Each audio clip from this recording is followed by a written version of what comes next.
Pedangdut Ayu Ting Ting belakangan memilih berdamai dengan hatersnya Kartika Damayanti. Alasan putri ayah Rozak ini pun terungkap. Diberitakan sebelumnya Ayu Ting Ting memolisikan Kartika Damayanti yang telah menghina ia dan putrinya Bilqis.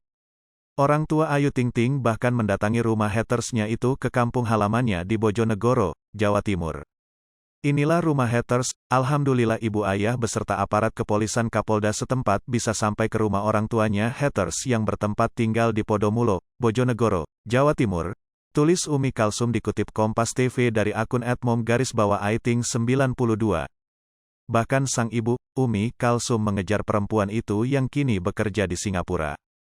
Ibu pelantun alamat palsu itu bahkan meminta KBRI Singapura untuk memulangkan sang hater yang diduga sedang berada di sana. Semoga di luar sana bisa membantu membawa manusia itu kembali ke Indonesia, ucap Umi Kalsum. Kakek dan nenek Bilqis itu hendak memberikan pelajaran kepada haters anaknya supaya ada efek jera.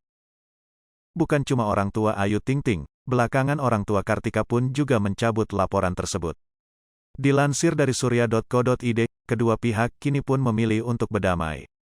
Kasat Reskrim Polres Bojonegoro, AKP Frans Dalanta Kembaren, membenarkan adanya upaya pencabutan laporan pengaduan dari pihak keluarga KD. Benar, barusan dapat kabar pihak keluarga KD datang ke sini, untuk detailnya silahkan bertanya ke pihak keluarganya, ungkap Frans.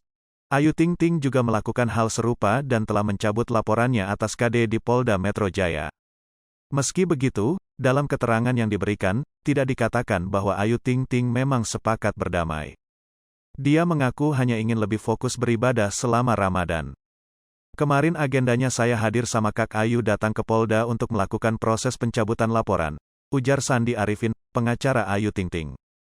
Sandi Arifin juga menerangkan alasan Ayu Ting Ting akhirnya mencabut laporan terhadap KD. Itu karena dari masing-masing kuasa hukum kita sudah berkomunikasi, katanya. Apalagi setelah melalui musyawarah keluarga dan ke depan sudah mau memasuki bulan Ramadan, terangnya. Pihak Ayu Ting Ting dan KD pun sepakat saling mencabut laporan satu sama lain. Kita sepakat akan menyelesaikan masalah ini secara kekeluargaan, ujar Sandi Arifin. Jadi alhamdulillah sekali lagi insya Allah pencabutan dari pihak yang di luar daerah sudah dicabut dan sudah kirim-kiriman bukti atas dasar pencabutan yang kita lakukan, ujarnya. Pencabutan laporan Ayu Ting Ting terhadap KD pun saat ini masih dalam proses. Kemarin juga Mas Kris sudah konsep surat draftnya dan sudah dikirim langsung, terang Sandi Arifin.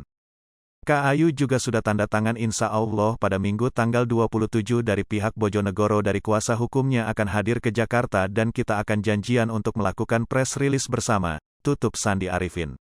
Hai pemirsa Sri Popo TV, jangan lupa komen, like, dan subscribe, serta tonton terus berita-berita terupdate lainnya ya.